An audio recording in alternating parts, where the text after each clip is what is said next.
அனைவருக்கும் வணக்கம். எங்களுடைய புரட்சி இயக்குனர் மரியாதைக்குரிய சகோதரர் ப. ரஞ்சித் அவர்கள் ஒருங்கிணைக்கும் நீலம் பண்பாட்டு என்கிற அமைப்பின் சார்பில் ஆண்டுதோறும் நடத்துகிற மாபெரும் இசை நிகழ்ச்சியில் எங்களுடைய சமூகத்தை சார்ந்தவர்கள் சமூக விழிப்புணர்வு மற்றும் படைப்பு திறன்களை வெளிக்கொணருகிற வகையில் அந்த நிகழ்ச்சியிலே படைப்பாளிகளை அறிமுகப்படுத்தி படைப்பாளிகளுடைய படைப்புகளை வெளியிட்டு கொண்டிருக்கிறார்கள். அப்படிப்பட்ட நிகழ்ச்சியில் கானா பாடகி இசைவாணி என்கிற எங்களுடைய அன்பு சகோதரி அவர்கள் அந்த நிகழ்ச்சியிலே கலந்து கொண்டு ஒரு கானா பாடலை பாடியிருக்கிறார்.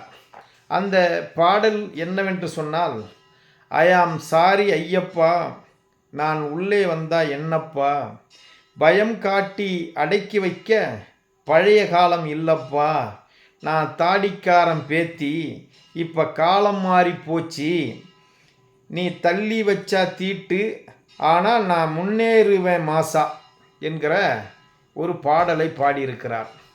இந்த பாடல் பாடி பல நாட்கள் கடந்துவிட்ட பிறகு தற்போது இந்த கார்த்திகை மாதம் ஐயப்பன் கோயிலுக்கு மாலை போட்டவர்கள் மூலமாக பின்னணியிலே எப்பொழுதுமே எழுதுகிறவன் எங்கோ இருந்து எழுதுவான், அம்புகள் தான் வந்து விழும், எழுதுகிறவனை யாரும் பார்ப்பது கிடையாது, அம்புகளை தான் நாம் பார்ப்போம். அப்படிதான் இந்த கார்த்திகை மாதம் ஐயப்பன் பக்தர்கள் மூலமாக எங்கோ இருந்து வீசப்பட்ட ஒரு அம்பு இன்றைக்கு இந்த பாடல் பாடியது ஏதோ தமிழ்நாட்டில் ஒரு பெரிய குற்றம் நடந்ததைப் போலவும், பெரிய இவர்களுடைய மனதையெல்லாம் புண்படுத்தி விட்டது போலவும், இவர்களெல்லாம் இரவு பகல் தூங்காமல் அல்லல் பட்டு கொண்டு இருப்பதைப் போலவும் ஒரு தோற்றத்தை உருவாக்கி எங்கள் அன்பு சகோதரி இசைவாணிக்கு தொடர்ந்து கொலை மிரட்டல் செய்து கொண்டிருப்பதாகவும், இசைவாணி அவர்கள் இன்றைக்கு சென்னை மாநகர கமிஷனரை பார்த்து எங்களுக்கு பாதுகாப்பு வேண்டும் என்று ஒரு மனு கொடுத்திருப்பதாக இந்த செய்திகள் எல்லாம் வந்து கொண்டிருப்பது. எனவே இந்த சமூகத்தின் மீது அக்கறை உள்ள எங்களை போன்றவர்கள் இதை அமைதியாக கடந்து விட்டு சென்று விட முடியாது. இதற்கெல்லாம் நாங்கள் பதில் சொல்லியாக வேண்டிய இடத்தில் தான் நாங்கள் இருக்கிறோம். எங்களுடைய அன்பு சகோதரி ஐ ஆம் சாரி ஐயப்பா, நான் உள்ளே வந்தா என்னப்பா, பயம் காட்டி அடக்கி வைக்க பழைய காலம் இல்லப்பா, நான் தாடிக்காரன் பேத்தி, இப்போ காலம் மாறி போச்சு, நீ தள்ளி வச்சா தீட்டு, ஆனால் நான் முன்னேறுவோம் மாசா என்று ஒரு பாடலை மிக அருமையான அந்த இசை அமைப்பிலே, அந்த கிராமத்து கானா இசை அமைப்பிலே மிக அற்புதமாக அந்த பாடலை பாடியிருக்கிறார். அந்த பாடலை அண்மைகளை பார்க்கிற போது எங்கள் சமூகத்தினுடைய இளைஞர்கள் எங்களுக்கு ஒரு பெரும் நம்பிக்கையை கொடுத்திருக்கிறார்கள். இசைவாணி அவர்களுடைய அந்த கானா பாடலை பார்க்கிற போது அவரை நான் மனதார பாராட்டுகிறேன். அவர் இது போன்ற படைப்புகளை எல்லாம் நல்ல படைப்புகளை படைக்க வேண்டும் என்று அவரை நான் வாழ்த்துகிறேன். இந்த நிகழ்ச்சி மூலமாக இதை ஒரு பெரும் பிரச்சனையாக இந்துக்களுடைய மனதை புண்படுத்தி விட்டதாகவும், அவர் ஏதோ ஒரு கிறித்துவ இயேசுநாதரை ஏதோ ஒரு இடத்திலே பாராட்டி பாடியதாகவும், இந்துக்கள் மனதை புண்படுத்தி விட்டதாகவும் ஒப்புமை செய்து எங்கோ ஒரு பாடலை அவர் தனிப்பட்ட முறையில் ஒரு பாடலை எடுத்து இந்த இசை நிகழ்ச்சி பாடலோடு அதை ஒப்பிட்டு இது போன்ற ஒரு வைரலாக ஒரு பிரச்சனையாக இதை அமைத்து கொண்டிருக்கிறார்கள். பரவாயில்லை, நாம் இந்துக்கள் மனதை புண்படுத்தியதாக அவர்கள் கருதினால் நாம் அதை ஏற்றுக்கொள்ள தயாராக இல்லை. அதை நாம் உண்மையாக இந்துக்கள் மனது புண்படுத்தப்படுமே ஆனால் நாங்கள் அந்த கருத்தை வாபஸ் வாங்கி கொள்வது தான் சால சிறந்தது. பரவாயில்லை, இருக்கட்டும். ஆனால் அவர் எந்த கோயிலை பற்றி இந்த பாடலை பாடினார் என்பதை நாம் நன்கு கவனிக்க வேண்டும். ஐயப்பன் என்கிற அந்த கோயில் சாஸ்தா என்கிற ஒரு புத்தர் கோயில், புத்த விகார், வரலாற்றிலே நிரூபிக்கப்பட்டிருக்கிறது. அது ஒரு புத்த விகார். முன்பு ஒரு காலத்தில் பெண்கள் ஐயப்பன் கோயிலுக்கு வரலாம் என்கிற ஒரு பிரச்சனை ஏற்பட்ட போது அந்த பிரச்சனை மிக பயங்கரமாக வைரலாக்கப்பட்டு அது உச்சநீதிமன்றம் வரை வழக்கிற்கு சென்றது. ஆக அந்த உச்சநீதிமன்றத்திலே வழக்குக்கு சென்ற போது உச்சநீதிமன்றத்திலே உண்மை உறுதிமொழி ஆவணத்தை கேரள அரசு சார்பிலே தாக்கல் செய்யப்பட்டது. அந்த தாக்கல் செய்யப்பட்ட அந்த அறிக்கையில், அந்த உண்மை உறுதிமொழி ஆவணத்தில் ஐயப்பன் கோவில் ஒரு காலத்தில் சாஸ்தா என்று சொல்லக்கூடிய புத்தருடைய விகாராக இருந்தது என்று அதிலே சொல்லப்பட்டிருக்கிறது. புத்தருக்கு 1000 பெயர்கள் இருக்கிறது. 1000 பெயர்கள் இருக்கிறது. அதிலே பல்வேறு பெயர்கள் இருந்தாலும் கூட சாஸ்தா என்கிற ஒரு பெயரும் அங்கே சூடப்பட்டு இருக்கிறது. ஒரு காலத்தில் ஐயப்பன் கோயில் புத்த விகாராக இருந்தது என்பதுதான் வரலாற்று அறிஞர்கள் ஆய்வு செய்து கொடுத்திருக்கிற ஒரு தீர்வு. இதை மறுக்க முடியுமா உங்களால்? ஆக நாங்கள் ஐயப்பனை திட்டியதாக நீங்கள் எடுத்துக்கொண்டிருப்பீர்களானால், அதனால் உங்கள் மனது புண்படுமையானால், நீங்கள் புத்தர் கோயிலை அபகரித்திருக்கிறீர்கள், புத்த விகாரை அபகரித்திருக்கிறீர்கள். எனவே அந்த புத்த விகாரை எங்களிடம் திருப்பி கொடுத்து விடுங்கள். நீங்கள் ஐயப்பனுக்கு வேறு எங்காவது ஒரு கோயிலை கட்டிக்கொண்டு நீங்கள் வழிபடுங்கள். அப்படி வழிபடுகிற போது நாங்கள் இந்த கருத்தை வாபஸ் வாங்கி கொள்ளுகிறோம். நீங்கள் எப்படி ஒரு புத்த விகாரை, சாஸ்தா என்று சொல்லக்கூடிய புத்தரை நீங்கள் எப்படி ஐயப்பனாக மாற்றினீர்கள்? அதற்கு எப்படி புராண கதைகளை உருவாக்கினீர்கள்? நீங்கள் புராண இதிகாசங்களை உருவாக்கி அதன் மூலம் பல்வேறு கடவுள்களை உருவாக்கி இருக்கிறீர்கள். இதிகாசங்களில் வரக்கூடிய கதாநாயகர்கள் எல்லாம், புராணங்களில் வரக்கூடிய கதாநாயகர்களுக்கெல்லாம் நீங்கள் ஒரு கதையை எழுதி அந்த கதையிலே வரக்கூடிய, அந்த புராண இதிகாசங்களிலே வரக்கூடிய அந்த கதாபாத்திரங்களிலே நீங்கள் உருவாக்கிய அந்த கதாநாயகர்களுக்கு கோயில் கட்டுகிறீர்கள். அப்படித்தான் ஐயப்பனுக்கும் ஒரு புராணத்தை நீங்கள் எழுதியிருக்கிறீர்கள். ஐயப்பனுடைய வரலாறு, பிறப்பு வரலாறு நீங்கள் சொல்லுவது என்ன உண்மையான வரலாறா? எடுத்து பார்க்கலாமா? அறிவியலுக்கு அப்பாற்பட்டு நீங்கள் அந்த பிறப்பு வரலாறை சொல்லவில்லையா? ஐயப்பன் இப்படித்தான் பிறந்தார் என்று நீங்கள் சொல்லுகிறீர்கள். அந்த வரலாறை ஒப்புக்கொள்ள முடியுமா? வரலாற்று ரீதியாக ஒப்புக்கொள்ள முடியுமா? நீங்கள் சொல்லுகிற அந்த இதிகாசத்திற்கு சான்றுகள் உண்டா? ஐயப்பன் பிறப்பிற்கு சான்றுகள் உண்டா? ஆதாரங்கள் உண்டா? கல்வெட்டுகள் உண்டா? இலக்கியங்கள் உண்டா? எங்கிருந்து வந்தது? இந்த இதிகாசங்களை எல்லாம் யாரோ உருவாக்கவில்லை. ஒன்றை மட்டும் நீங்கள் புரிந்து கொள்ளுங்கள். இப்படி தொடுக்கப்படுகிற யுத்தம் எப்படிப்பட்ட கருத்தில் யுத்தம் என்று சொன்னால், ஒரு இடத்திலே பார்ப்பனர்கள் அமைதியாக உட்கார்ந்து கொண்டிருக்கிறார்கள். இந்த இதிகாசங்களை உருவாக்கினார்கள். அவர்களுடைய கருத்தியல் தான் இன்றைக்கு இசைவாணி மீது ஒரு கருத்து மோதலை உருவாக்கி, எங்கள் சகோதரர்களை கொண்டே எங்கள் மீது நீங்கள் தொடர்ந்து தாக்குதலை நடத்தி கொண்டிருக்கிறீர்கள் என்பதுதான் இந்த விவரம் எங்களுக்கு உணர்த்தி இருக்கிறது என்பதை நீங்கள் புரிந்து கொள்ள வேண்டும்.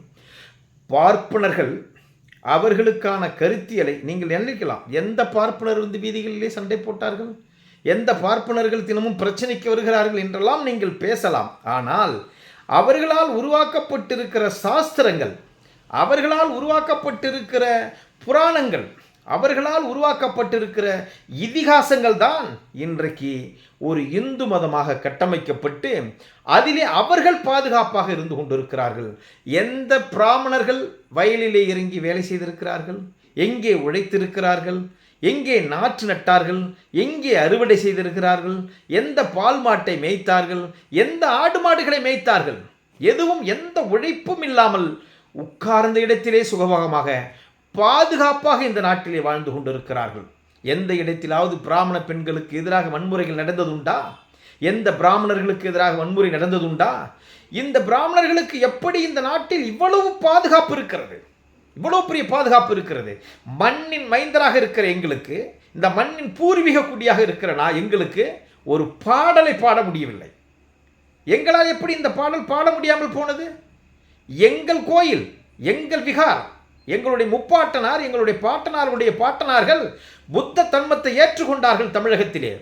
அன்றைக்கு அசோக சக்கரவர்த்தி இந்த தமிழகத்தின் மீது புத்த தர்மத்தை அவர்கள் அந்த கருத்தை கொண்டு வந்தபோது, இங்கே தமிழர்களாக வாழ்ந்து கொண்டிருந்த மண்ணின் மைந்தர்களாக இருந்த நாங்கள், எங்களுடைய முன்னோர்கள் பௌத்தத்துடைய அறத்தை ஏற்றுக்கொண்டார்கள், புத்தருடைய கோட்பாடுகளை ஏற்றுக்கொண்டார்கள். அப்படி ஏற்றுக்கொண்ட எங்கள் முப்பாட்டனார்கள், எங்கள் பாட்டனார்கள் தான் சாஸ்தா என்கிற அந்த ஐயப்பன் கோயிலை கட்டினார்கள், அந்த விகாரை கட்டினார்கள். எங்களிடம் உங்களால் ஒப்படைக்க முடியுமா? நீங்கள் எங்கள் இடத்து விகாரை ஒப்படைத்து விடுங்கள். நாங்கள் பாடிய பாடலை வாபஸ் வாங்கிக் கொள்ளுகிறோம். அதனால் நீங்கள் உங்களுடைய கருத்தியல் மோதல் எல்லாம் எங்கோ இருந்து வீசப்படுகிற உங்கள் கருத்தியலை நாங்கள் ஒருபோதும் ஏற்றுக்கொள்ள மாட்டோம். இது போன்ற பாடல்கள் லட்சக்கணக்கில் படைப்போம். நாங்கள் எங்கள் விகார்களை நீங்கள் இந்து கோயில்களாக மாற்றிவிடவில்லையா?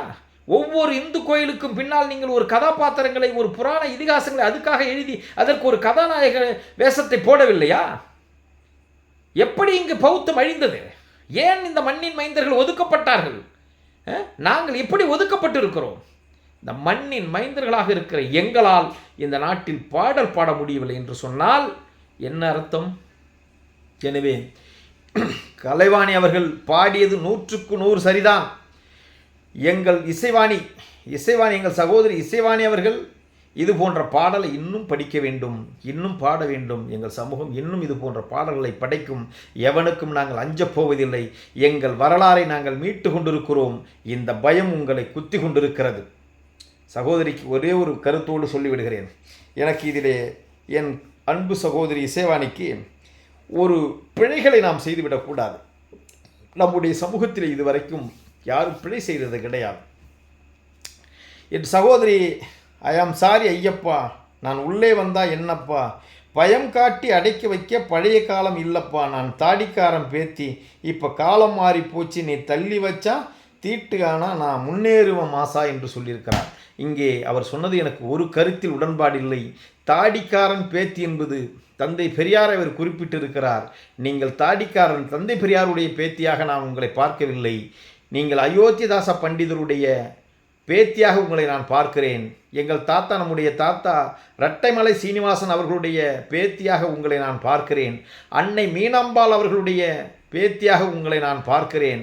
ஐயா சிவராஜ் அவர்களுடைய பேத்தியாக உங்களை நான் பார்க்கிறேன். சத்தியவாணி முத்து அவர்களுடைய பேத்தியாக உங்களை நான் பார்க்கிறேன். ஐயன் காளி அவர்களுடைய பேத்தியாக நான் உங்களை பார்க்கிறேன். பாபா சாஹேப் அம்பேத்கருடைய பிள்ளைகளாக உங்களை நான் பார்க்கிறேன். தாடிக்காரன் என்றெல்லாம் நீங்கள் அவருடைய பேத்தியாகலாம் இருக்க முடியாது. அது எல்லாம் ஒரு இந்த ஆட்சியாளர்கள், சூழ்ச்சியாளர்கள் இங்கே அந்த கருத்தை கொண்டு வந்து விதைத்திருக்கிறார்கள். பாபா சாஹேப் அம்பேத்கர் கொண்டு வந்த அரசியலமைப்பு சட்டம் நமக்கு அந்த பாதுகாப்பை கொடுத்திருக்கிறது. இன்றைக்கு இசைவாணி அவர்கள் இவ்வளவு பெரிய பாடலை பாட முடிகிறது என்று சொன்னால், இன்றைக்கு அந்த பாடலை பாடிவிட்டு நம்மளை நாம் பாதுகாத்துக் கொள்வதற்கு ஒரு அமைப்பு இருக்கிறது என்று சொன்னால், நம்முடைய ஐயா அண்ணல் பாபா சாஹேப் அம்பேத்கர் கொடுத்திருக்கிற அரசியலமைப்பு சட்டம், அந்த சட்டத்தையே அவர்களாம் எரிப்பதற்கு துணிந்தவர்கள். எப்படி அவர்களுக்கு நமக்கு பாதுகாப்பு கொடுத்திருக்க முடியும்? கடந்த காலங்களிலே முதுகுளத்தூர் கலவரத்திலே சேரிகள் கொளுத்தப்பட்ட போது அவர்கள் கண்டிக்காதவர்கள். 1964 ஒரு மிகப்பெரிய கலவரம் நடந்திருக்கிறது ஒரு இடத்திலே. அதை நான் இப்போ சுட்டி காட்ட விரும்பவில்லை. ஏராளமான சாதி கலவரங்கள் நடந்திருக்கிறது. ஒரு இடத்தில் கூட நீங்கள் சொல்லுகிற அந்த தாடிக்காரர் வந்து நின்னது கிடையாது. எந்த சேரியிலும் சமபந்தி போசனம் நடத்தியது கிடையாது. அவர் பாடுபட்டார், உழைத்தார், தாழ்த்தப்பட்ட அல்லாத இருக்கிற சூத்திரர்களுக்காக உழைத்தார். அவருடைய உழைப்பில் இன்று வரை ஆட்சி செய்து கொண்டிருக்கிறார்கள். அவர்களுக்குத்தான் அது பயன்படுமே தவிர நமக்கு அவருடைய உழைப்பு ஒரு காலம் பயன்பட்டது கிடையாது. நம்முடைய விடுதலைக்கும் அவர்களுடைய உழைப்பு பயன்பட்டது கிடையாது. அவர் எந்த இடத்திலும் ஆட்சிக்கு வந்தோ அதிகாரத்திற்கு வந்தோ ஒரு சட்டத்தை நமக்காக இயற்றியவர் கிடையாது. தீண்டாமை ஒழிப்பு பாதுகாப்பு சட்டம் இருந்தது. 1976 தீண்டாமை ஒழிப்பு சட்டம் வந்தது. அந்த சட்டத்தை வலியுறுத்தியவர் கிடையாது. PC 1955 civil act, PCR act கொண்டு வந்திருந்தார்கள். எனவே அந்த குடியுரிமை சட்டத்தை அவர் வலியுறுத்தி ஒரு நாளும் இவர்களுக்கு பாதுகாப்பு கொடுங்கள் என்ற சட்டத்தை வலியுறுத்தியவர் கிடையாது. குறைந்தபட்சம் இந்த சட்ட பாதுகாப்பை கூட நமக்கு வலியுறுத்தியது கிடையாது. எனவே அவரையெல்லாம் தூக்கி வைத்து ஆடுவதிலே நமக்கு மாற்று கருத்து இருக்கிறது. நம்முடைய பாட்டனார், என் அன்பு சகோதரி, நம்முடைய பாட்டனார் வந்து நீங்கள் அயோத்திதாச பண்டிதருடைய பேத்தியாகத்தான் உங்களை பார்க்க முடியும், தாத்தா இரட்டைமலை சீனிவாசனுடைய பேத்தியாகத்தான் உங்களை பார்க்க முடியும் என்று கூறிக்கொண்டு, எங்கள் அன்பு சகோதரி அவர்கள் பாடியதை நாங்கள் தொடர்ந்து பாடுவோம். எங்கள் சமூகம் பாடும், நாங்கள் போற்றுவோம். உங்களுக்கு கடினமாக இருந்தால் அந்த ஐயப்பன் கோயில் என்கிற அந்த புத்தருடைய விகார், சாஸ்தா என்று சொல்லக்கூடிய அந்த புத்த விகாரை எங்களிடம் நீங்கள் ஒப்படைத்து விடுங்கள். உங்களுக்கு அவ்வளவு ரோசம், மானம், சூடு சோரணை இருந்தால் அந்த வரலாற்றை ஒப்புக்கொண்டு சுப்ரீம் கோர்ட்டிலே கேரள அரசு அபிடவிட்டை தாக்கல் செய்திருக்கிறதே, அதையெல்லாம் புரிந்து கொண்டு அந்த கோயிலை எங்களிடம் ஒப்படைத்து விடுங்கள். நாங்கள் நடத்தி கொள்கிறோம். நீங்கள் தான் அந்த கோயிலை அபகரித்திருக்கிறீர்கள், நீங்கள் தான் அதை இந்துமயமாக மாற்றியிருக்கிறீர்கள் என்பதை நீங்கள் புரிந்து கொள்ள வேண்டும் என்று கூறிக்கொண்டே நன்றி கூறுகிறேன்.